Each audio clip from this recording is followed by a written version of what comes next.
ठीक है, तो एक सिंपल सा प्रॉब्लम लेते हैं। मान लो एक करंट कैरिंग वायर है जिसमें करंट बराबर हमें देता है, मान लो 40 + 2 है। ठीक है, अब इससे यहाँ पे एक कोयल रखा है। ठीक है, एक कोयल रखा है जो कि बेसिकली यहाँ पे डिस्टेंस है इसकी 2 मीटर। 2 मीटर थोड़ा ज़्यादा हो जाएगा। ये मान लो कोई ए मान लो, ठीक है, ए मान लो, और इसको मान लो एल, और ये मान लो अपना बी। ठीक है, इसमें करंट है। यहाँ पे इसने इस पर एक लूप रखा है, बेसिकली क्लोज्ड लूप है। तो इसके अंदर करंट कैसे जाए, करंट की डायरेक्शन क्या होगी प्रोग्राम है, और इसके अंदर जो ईएमएफ जनरेट होगा उसकी वैल्यू कितनी होगी। ठीक है, तो इसमें जो पूछा है direction of induced current, and second है इंड्यूस्ड ईएमएफ। ठीक है, इंड्यूस्ड ईएमएफ और डायरेक्शन ऑफ करंट पूछा है। ठीक है, तो इसको कैसे निकालेंगे। अब देखो, ये करंट जो है, करंट तुमको पता है करंट क्या है। अच्छा, एक सिंपल सी बात है, करंट से जो है अपना एक मैग्नेटिक फील्ड जनरेट होता है। यहाँ पे हम डायग्राम बना लेते हैं एक सिंपल सा। करंट के जो ऐसे सर्कुलर लूप में ऐसे मैग्नेटिक फील्ड जनरेट होता है। ठीक है, अब ये करंट ऊपर जा रहा है। ठीक है, तो ऐसे जनरेट हो रहा है करंट, तो यानी कि ऐसे जा रहा है करंट, सॉरी करंट नहीं, magnetic field. Magnetic field line की डायरेक्शन कैसी है, ऐसी है, ऐसी है। ठीक है, तो जो हमारा लूप है, अगर हम लूप को ऐसे ले जा, तो लूप के जो आसपास मैग्नेटिक फील्ड लाइन्स होगी वो अंदर जा रही है। चीज़ें यहाँ पे देखो अंदर जा रही है, तो अंदर जाती हुई मैग्नेटिक फील्ड लाइन्स कैसी होती है, ऐसी होती है। तुम ऐसे बना सकते हो, जैसे प्रॉब्लम हमने अभी पीछे कर चुकी है, तो इसे तुम फैमिलियर जाता हो तो ऐसे बना सकते हो। अब इसमें आई जो है, आई कितना है, यहाँ पे बी की जो वैल्यू आती है कुछ, यहाँ पे तुम बी की वैल्यू निकालो तो बी जो है वो प्रोपोर्शनल होता है आई के। ठीक है, अब आई जो है यहाँ से 40 + 2 है, यानी आई क्या है, टी के साथ बढ़ रहा है। अब आई बढ़ रहा है तो हमारा जो बी है वो भी बढ़ रहा होगा, तो यहाँ पे जो बी है वो बेसिकली बढ़ रहा है। अब अंदर की तरफ रेस जा रही है, लाइन्स जा रही है, और बी बढ़ रहा है, तो बी जो लूप है उसको बाहर की तरफ लाइन्स भेजनी पड़ेगी, तभी वो घटा सकता है। बाहर की तरफ भेजनी पड़ेगी, यानी यहाँ पे एन को उसको क्रिएट करना पड़ेगा, यानी कि ऐसे उसको ऐसे डायरेक्शन इसकी हो जाएगी। डायरेक्शन का तो सिंपली खेल तुमको समझ आ गया कैसे करना है। अब इसमें जो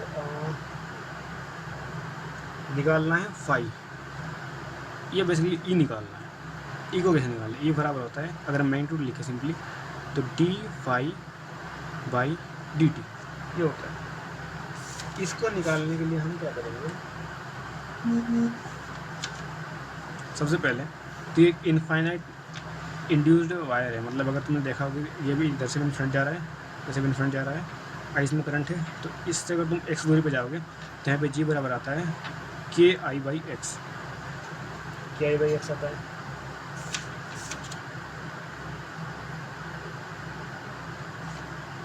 KI/X आता है, और इंटू साइन थीटा प्लस, एक सेकेंड, यहाँ पे term sine theta 1 + sine theta 2 ऐसा कुछ आता है शायद, तो एक सेकेंड, इसको भी थोड़ा भूल जाओ कि हमको याद नहीं आ रहा। तो यहाँ पे जो बी आता है बेसिकली उसकी फॉर्मूला ये आता है 2KI/X। ये किस तरह होता है ये हमको थोड़ा भूल गया है, इसका फॉर्मूला देख लेंगे बाद में। तो बी बराबर होता है 2KI/X। ठीक है, तो यहाँ पे करंट की डायरेक्शन निकालना था वो तो निकल गया है। अब बी बराबर है 2KI/X। ठीक है, एक्स डिस्टेंस पे करंट से, तो अब हमको ये निकालना है ई निकालने के लिए हमको फाई निकालना पड़ेगा। फाई बराबर होता है B × A, और उसमें बी चाहिए होगा तो बी ये रहा। तो अब हम क्या करेंगे, मान लो ये ऐसे है और ये ऐसे, ठीक है।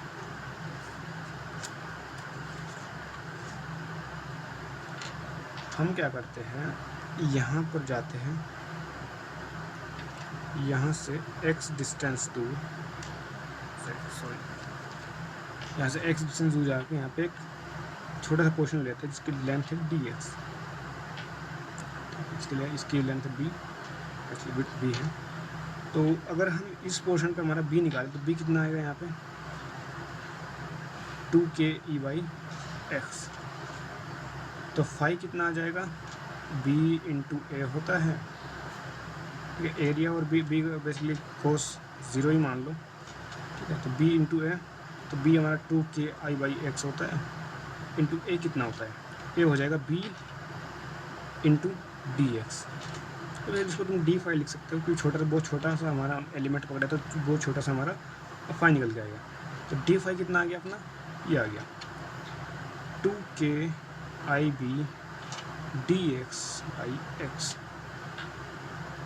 ये अपना आ गया डी फाई।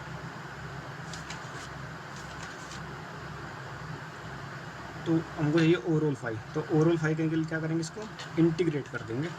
टू कांस्टेंट है, के कांस्टेंट है, आई कांस्टेंट है, बी कांस्टेंट है, तो dx/x कहाँ से कहाँ लेंगे, इसकी लिमिट देख लीजिएगा, ये l है अपना, सॉरी a है और ये l है, तो ये लेंगे हम a से a प्लस l तक। तो फाइव बराबर आ जाएगा 2ki/b ln a plus l/a, ये फॉर्मूला आएगा सिंपल। इसमें थोड़ा दिक्कत आ सकती है तुमको, थोड़ा मैथमेटिक्स थोड़ा हार्ड है इसमें, लेकिन अच्छा क्वेश्चन है, अगर आया तो ठीक ठाक नंबर में आएगा। तो फाइव बराबर तुम्हारा ये ओवरऑल ये निकल गया। अब तुमको निकालना है ई बराबर होता है d∅/dt, ठीक है। तो बेसिकली अब यहाँ पे हम रखेंगे फाई की वैल्यू कितनी होगी, तो d into 2ke/b ln a plus l/l overall by dt। जब तुम इसको सोल्व करोगे तो ओवरऑल देखो यहाँ पे टी के टर्म्स में कौन वेरी कर रहा है, आई कर रहा है। आई का फॉर्मूला था, आई बराबर था 40+2, तो टी के टर्म्स में सिर्फ आई वेरी कर रहा है, बाकी सब ओवरऑल बाहर आ जाएगा। अंदर क्या बचेगा 2ke/b ln a plus l/l di/dt बचा अंदर। इसका मैं ओवरऑल फॉर्मूला यहाँ पे लिख देता हूँ, इसका आंसर कितना आएगा, ई बराबर आ जाएगा अपना 2ke/b ln a plus l divide by l di/dt कितना आ जाएगा अपना 4 आ जाएगा इंटू 4। ई कितना आ गया अपना 8ke/b ln a plus l/l। एक सिंपल सा क्वेश्चन अगर तुम्हारे दिमाग में आया हो कि तुमने यहाँ पे आई को बाहर निकाला है, ठीक है, आई को सिंपली बाहर निकाला है एज ए कांस्टेंट, लेकिन वो तो कांस्टेंट नहीं है, वो टी के साथ बदल रहा है, आ सकता है ना, क्योंकि जो आई जो है वो टी का फंक्शन है, तो तुमने बाहर कैसे निकाल लिया उसको कांस्टेंट की तरह। यहाँ पे दिक्कत ये है ना कि जो आई जो है वो टी का फंक्शन है, एक्स का फंक्शन नहीं है। अगर वो एक्स का फंक्शन होता तो उसको अंदर रखते, टी का फंक्शन है तो एक्स के लिए वो एज ए कांस्टेंट ही काम करेगा, तो वो बाहर आ जाएगा सिंपली। अगर तुमको डाउट आया होगा तो ये मैंने क्लियर कर दिया। तो इसमें जो इंड्यूस्ड EMF आएगा वो इतना आएगा 8kb ln a plus l divide by l। Simple इसमें इंटीग्रेशन क्या है, बाकी कुछ ज़्यादा इसमें हाव भाव नहीं है, सिंपल इसको जाके अच्छा क्वेश्चन है। अगर आया तो बोर्ड में तो मैं इसको एक्सपेक्ट बहुत कम कर रहा हूँ, अगर आया तो अच्छा, मतलब ठीक ठाक लेवल पे। अगर ठीक ठाक लेवल पे होता है ना कि बोर्ड में कभी कभी वो हार्ड बना देता है, कभी कभी आसान बना देता है, तो अगर उसने हार्ड बनाया तो ऐसा क्वेश्चन दे सकता है वो। बाकी अगर आसान आया तो फिर तो भूल जाए उसको। तो ये हो गया अपना, अच्छा क्वेश्चन था सिंपली, तो ये हो गया। इसके बाद अगर हम देखें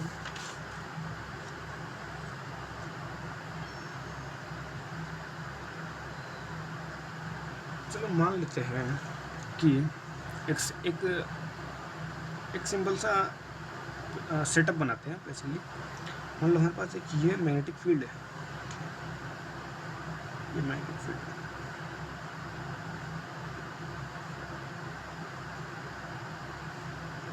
इसको रटना बिल्कुल नहीं है, सिंपली कॉमन सेंस से सब कुछ हो जाएगा। देखो तुम्हारे सामने करूँगा, देखो अब मान लें यहाँ पे मैग्नेटिक फील्ड बी है, ठीक है। हमारे पास एक लूप है, ठीक है, जो कि v वेलोसिटी से इसके साथ जा रहा है, ठीक है।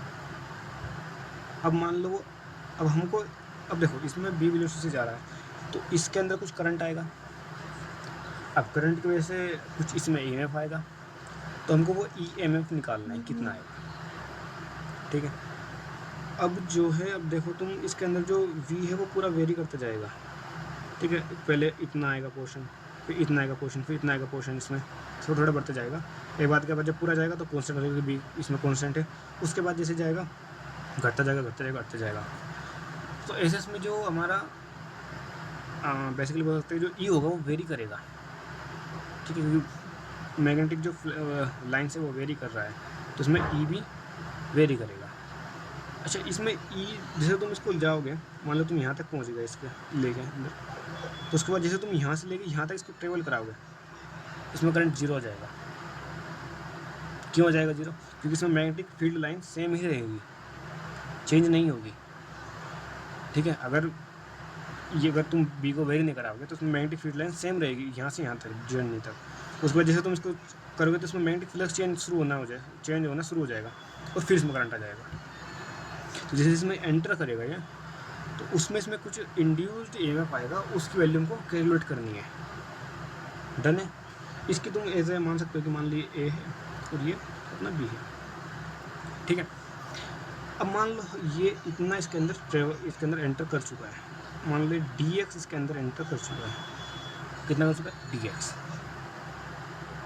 ये अपना A ही है और ये वेलोसिटी से जा रहा है। अब इसके अंदर इतना एरिया है, इतने एरिया के लिए इस पर फाई निकालो या ई निकालो, मान लो चलो फाई निकालते हैं, तो बराबर हो जाएगा B इंटू B तो कॉन्स्टेंट है इंटू ए कितना, जो ए अंदर सिर्फ उतने लेंगे, कितना है अंदर A इंटू dx, डन है। अब E कितना होता है, सिर्फ मैग्नीट्यूड लेंगे, E बराबर होता है d फाई बाई dt, ठीक है। तो B कांस्टेंट है, B बाहर आ जाएगा, A कांस्टेंट है, A बाहर आ जाएगा, तो अंदर क्या बच जाएगा, जस्ट अ सेकेंड,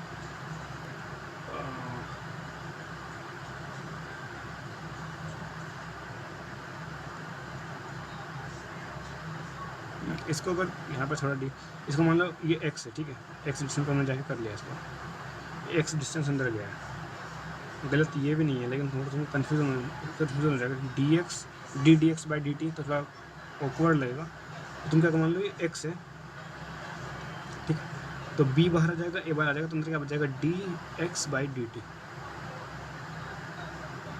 डन। ये dx बाई dt क्या है, ये तो v है,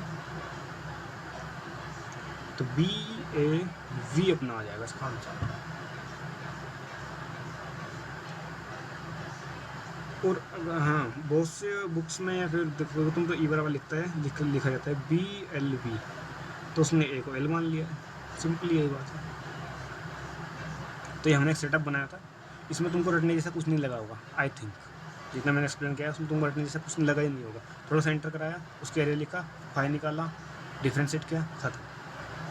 एक और लेते हैं इसके जैसे ही, रटने को मैं बिल्कुल नहीं बोल रहा, रटने में मत इसको बिल्कुल भी। मान लो हमारे पास कुछ ऐसा है, एक ऐसा पैटर्न है, ये ऐसा पैटर्न है,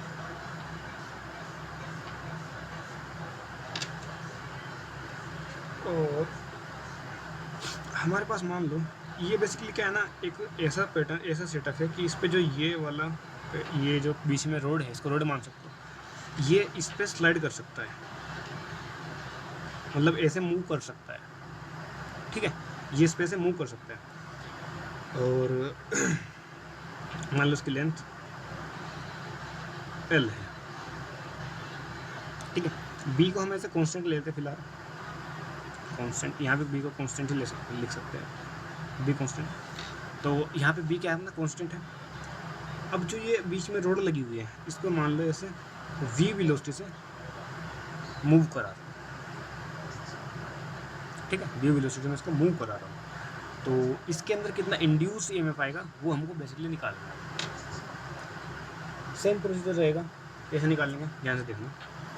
मान लो ये V वेलोसिटी से आया और थोड़ा सा यहाँ पे आके ऐसे, एक सेकेंड, ये मान लो यहाँ पे था ये, और अभी यहाँ पे आ गया है, कितना x डिस्टेंस आगे आ गया मान लो, ठीक है, तो ये एल है, तो कितना एरिया पे ये मूव करा है वो एरिया ये वाला हो जाएगा। ठीक है, या फिर तुम इसका बोल सकते हो कि हम बताए सही तरह, तो पहले इसका फ्लक्स क्या था, पहले इसका फ्लक्स कितना था, इतना था। ठीक है, अब फ्लक्स कितना हो गया, ओवरऑल इतना हो गया पूरा, यहाँ से लेके यहाँ तक, यहाँ से लेके यहाँ तक, तो चेंज कितना आया, चेंज ये आया ना, इतने आगे बढ़ गया। तो इसको हम डेल्टा फाइव लिखेंगे, इसको फाइन लिखेंगे, डेल्टा फाइव लिखेंगे, क्योंकि ये चेंज इन द फ्लक्स है। डेल्टा फाइव कितना आया है, एल इंटू एक्स। ठीक है, ये इसको अगर तुम छोटा और लिखो तो डी लिख सकते हो, डी फाइव बराबर कितना आएगा, एल इंटू एक्स। ओके, सो ई बराबर कितना होता है, सॉरी बी तो रह गया ना, ए इंटू बी, बी भी तो आ गया। ठीक है, तो D five by D T होता है, तो इसको तो इंटीग्रेट कर दो, उसको डिफरेंशिएट कर दो, एल कॉन्स्टेंट है, बी कॉन्स्टेंट है, तो D X by D T आ जाएगा, जो ये दलास बनाएगा एल बी बी। तो यहाँ पे जो ई की वैल्यू आई वो कितनी है, बी एल बी। तुम्हारे दिमाग में चल रहा होगा कि यहाँ पे ई तो निकाल लें, लेकिन ई की डायरेक्शन क्या होगी, क्योंकि ई जो है हमारा इलेक्ट्रोमोटिव फोर्स है, तो मतलब कुछ ना कुछ बैटरी इस टाइप का कुछ आएगा, प्लस माइनस, उसको हम देखेंगे आगे। ठीक है, उसको हम थोड़ा आगे देखेंगे, अभी के लिए इतना ही काफ़ी है कि ई की वैल्यू कितनी आ रही है। ठीक है, एक हमने सेटअप ये बनाया, एक ये बनाया, दोनों में रटना कुछ नहीं है, सिंपल अपना कॉमन सेंस लगाना है कि इसमें फाइव कितना चेंज हो रहा है, या बी कितना चेंज हो रहा है, या आई कितना चेंज हो रहा है, उस हिसाब से उसको फॉर्मूले पुट करते जाना है, आंसर खुद निकल जाएगा। ठीक है, और अगर वो, चलो एक काम और कर सकते हैं इसमें, अगर उसको थोड़ा सा घुमाना होगा तो वो यहाँ पे एक रेजिस्टेंस लगा देगा, उसमें करंट निकालवा लेगा। मान लो ऐसे ऐसे करंट जा रहा है, तो आई की वैल्यू कितनी होगी, तो आई बराबर तुम निकाल सकते हो कि मान लो आर है, ई बाई आर, आई कितना आ जाएगा, ई बाई आर, सिंपली ये भी हो जाएगा, नॉट ए बिग डील। तो ये बेसिक बेसिक क्वेश्चन है, मतलब मेरे हिसाब से बेसिक है, इसमें तुमको रटने की कोई ज़रूरत नहीं पड़ेगा इसमें मेरे हिसाब से, बाकी तुम रट रहे हो तो फिर मैं कुछ कर नहीं सकता। तो ये तुम्हारा सिंपल हो गया, इसको रेल क्वेश्चन बोलते हैं basically, rail question, rail question बोलते हैं।